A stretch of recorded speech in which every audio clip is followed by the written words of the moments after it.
Hai, apa kabar semuanya? Semoga kabar Anda baik-baik saja. Terima kasih karena sudah memberikan support dan juga kesetiaan Anda untuk membangun channel Codot Film. Yuk kita lanjutkan alur ceritanya, sambil siapin kopi dan cemilan, setting suara volume full. Gasken. Banggan. Setiap pasang mata di ruang yang dipenuhi kehidupan ini berkumpul pada Xiaoyan, yang telah dipeluk oleh pohon kuno. Mata mereka relatif panas. Mereka yang bisa datang ke tempat ini pasti pernah mendengar tentang 3 harta bodhisattva. Apa yang disebut meditasi di bawah pohon kuno bodhisattva ini mungkin tampak sangat kabur dan tidak terdeteksi, tetapi potensi yang dimilikinya menyebabkan seseorang menjadi gila. Bagaimana orang ini akhirnya mendapatkan keuntungan seperti itu lebih dulu? Ekspresi Jiu Feng suram.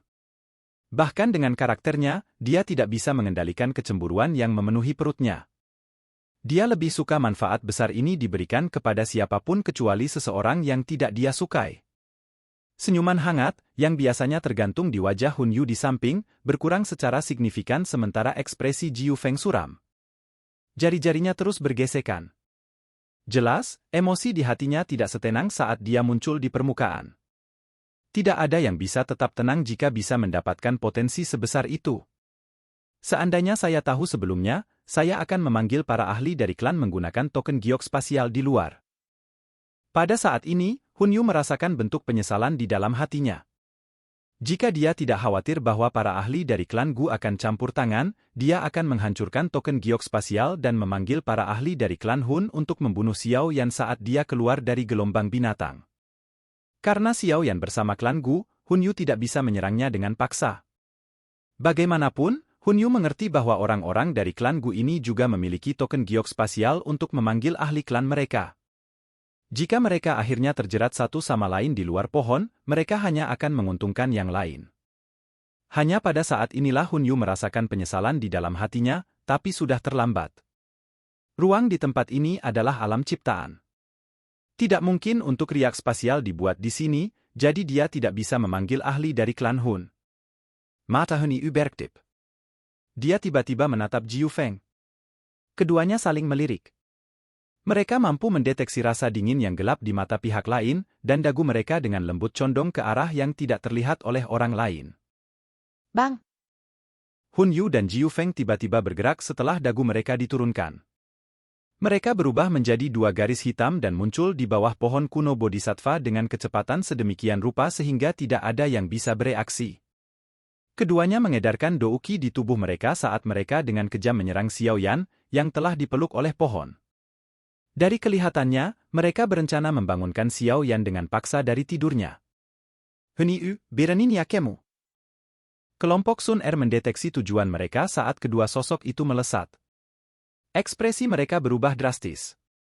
2 sidik jari dengan cepat dibentuk di depan Sun Er oleh api emas. Kedua sidik jari ini dengan cepat melesat ke arah Hun Yu dan Jiu Feng. Namun, keduanya memutuskan untuk mengabaikan serangan Sun Er.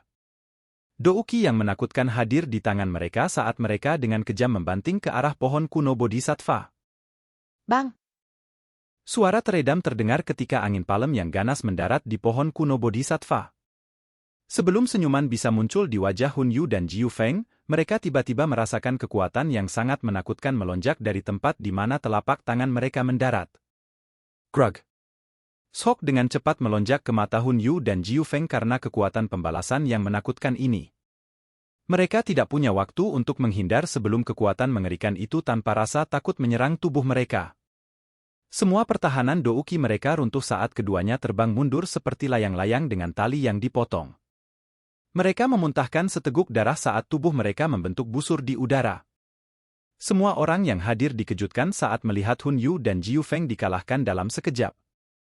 Mereka dengan cepat melihat ke arah pohon kuno bodhisattva dengan terkejut. Hal ini memang luar biasa. Hu! Mata cantik Sun Er menatap tajam ke arah Xiao Yan di pohon kuno bodhisattva. Dia hanya menghela nafas lega setelah melihat bahwa dia tidak terbangun. Matanya yang cukup sedingin es terayun ke Hun Yu dan Jiu Feng saat api keemasan naik di dalamnya. Para ahli dari klan Hun dan suku Heaven Demon Phoenix terkejut setelah melihat mata Sun Er. Mereka buru-buru mengumpulkan Hun Yu dan Jiu Feng, yang telah berdiri. Melihat situasinya, mereka sepertinya siap untuk terlibat dalam pertarungan besar dengan sedikit perselisihan.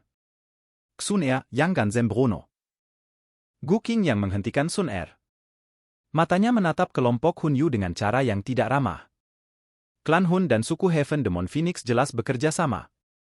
Akan sulit untuk menentukan pemenang jika mereka terlibat dalam pertempuran berdarah. Yang terpenting, keributan itu akan menjadi terlalu besar jika mereka benar-benar bertarung. Mereka akhirnya akan kehilangan lebih dari yang mereka dapatkan jika mereka membangunkan Xiao Yan dari kondisinya. Sun Er juga menyadari perhatian Gu Qing yang di dalam hatinya. Oleh karena itu, dia mengangguk dan perlahan menarik matanya yang sedingin es. Matanya segera beralih ke Xiao Yan yang duduk di pohon dengan mata tertutup. Plah! Hun Yu dan Jiu Feng menghapus bekas darah dari sudut mulut mereka. Mereka memandang Xiao Yan, yang terus diam di pohon. Ekspresi gelap dan serius muncul di wajah mereka. Tidak disangka bahwa mereka tidak dapat membangunkannya dari tidurnya bahkan dengan serangan gabungan mereka. Sepertinya pohon kuno Bodhisattva melindunginya. Keberuntungan macam apa yang dimiliki orang ini? Hun Yu dan Jiu Feng dengan jelas menyadari bahwa kekuatan pembalasan dari sebelumnya telah dilepaskan oleh pohon kuno Bodhisattva. Kalau tidak, hanya dengan kekuatan Xiao Yan saja, tidak mungkin dia melawan mereka berdua. Namun demikian, mereka tidak berdaya meski menyadari fakta ini. Setelah pertukaran sebelumnya, mereka sudah mengerti bahwa bahkan jika mereka mengumpulkan semua orang di sini, tidak mungkin bagi mereka bahkan untuk merusak daun di pohon kuno Bodhisattva. Terlepas dari betapa cemburu yang mereka rasakan di dalam hati mereka, mereka hanya bisa menonton karena perlindungan yang ditawarkan oleh pohon Bodhisattva kuno. Suasana ruang tampak suram setelah Hun Yu dan Jiu Feng menjadi sunyi. Ada dua partai yang tidak sepaham. Kelompok lain yang bukan dari tiga faksi tidak berani campur tangan secara acak dalam pertarungan seperti itu. Mereka berdiri jauh dan mencari cara untuk pergi. Pohon kuno Bodhisattva ini sepertinya memiliki kesan yang baik tentang Xiao Yan. Entah apa yang terjadi sebelumnya. Dalam keadaan normal, Xiao Yan seharusnya juga jatuh ke dalam ilusi. Gu Qing yang memandang sekilas ke kelompok Hun Yu sebelum menoleh untuk berkomentar pada Sun Er. Sun Er sedikit mengangguk. Dia berkata, sepertinya tidak mungkin untuk meninggalkan tempat ini. Aku mencoba lebih awal, tapi aku tidak dapat merobek celah spasial sekecil apapun. Aku khawatir kita hanya bisa menunggu Xiao Yan gege untuk bangun. Gu Qing yang mengangguk. Dia juga telah berusaha. Ruang di tempat ini ternyata kokoh. Meskipun dia telah menggunakan semua kekuatannya, dia tidak dapat menciptakan riak spasial terkecil sekalipun. Bahkan lebih sedikit lagi yang perlu dikatakan tentang merobek ruang. Yang bisa kami lakukan hanyalah menunggu. Setidaknya kekuatan hidup di tempat ini sangat padat. Seharusnya tidak terlalu menjadi masalah untuk menunggu beberapa saat. Cai Lin juga membuka mulutnya untuk berbicara saat ini. Tidak mungkin dia meninggalkan Xiao Yan dan pergi. Namun, kita harus tetap berhati-hati terhadap orang-orang itu selama periode waktu ini. Ayah. Kelompok itu perlahan mengangguk setelah mendengar kata-kata ini. Hun Yu dan kelompoknya jelas memiliki beberapa pemikiran buruk. Meskipun itu hanya legenda, mereka sangat tidak mau membiarkan Xiao Yan mengalami reinkarnasi dan pengetahuan dari pohon kuno Bodhisattva, terutama jika itu memungkinkan dia untuk mendapatkan potensi untuk mencapai kelas Doudi. Mengingat sikap kedua belah pihak, itu akan menjadi bencana besar bagi mereka jika Xiao Yan mencapai tahap itu. Konsep waktu di dalam tempat misterius ini sangat kabur, tetapi tidak ada yang bisa melarikan diri dari celah spasial. Semua orang masih merasa takut karena ilusi yang sangat hidup dari sebelumnya, jadi tidak ada yang benar-benar berani bertindak liar di tempat ini. Meski sedikit membosankan, setidaknya itu nyata. Jika seseorang terjebak dalam ilusi itu lagi, tidak mungkin membedakan antara kenyataan dan ilusi. Perasaan itu sangat menakutkan.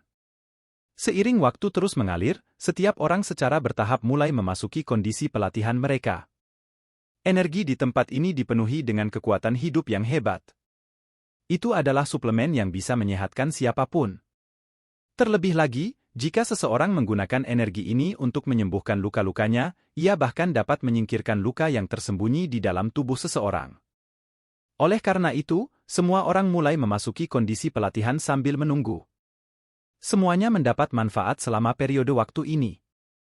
Tentu saja, kelompok Sun Er secara alami telah mengalokasikan beberapa orang untuk memantau kelompok Hun Yu saat mereka berlatih. Mereka siap untuk bertindak jika ada masalah.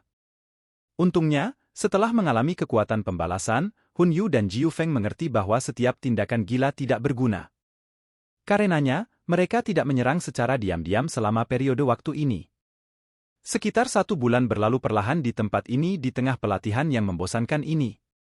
Pohon purba bodhisattva tidak menunjukkan aktivitas apapun selama 1 bulan ini. Xiao Yan, yang tetap duduk di dalam, seperti nyamuk yang membeku dalam ember. Dia tidak bergerak dan bahkan auranya telah menghilang dari indera semua orang. Kadang-kadang, bahkan kelompok Sun Er akan merasa panik di hati mereka. Untungnya, mereka masih mempertahankan pikiran rasional mereka dan tidak melakukan apa-apa karena kepanikan ini. Meskipun mereka mempertahankan akal sehat mereka, yang lain merasa gelisah dan mulai menjadi gila dengan arus waktu. Bagaimanapun, tidak ada yang mau terjebak di tempat ini selamanya. Jika itu masalahnya, apa perbedaan antara mereka dan narapidana? Iritasi ini berlanjut selama 7 hari sebelum beberapa orang akhirnya tidak mampu menahan kegilaan di hati mereka. Mata orang-orang ini memerah, dan mereka bersiap untuk bertarung dengan pohon bodhisattva kuno ketika sosok manusia yang duduk di dalamnya akhirnya bergetar. Mata itu, yang telah ditutup selama sebulan, perlahan terbuka di depan banyak tatapan kaget. Silakan pergi ke. Oke guys, jangan lupa like, comment, share, and subscribe di channel Codot Film. See you next video, peace out and bye-bye.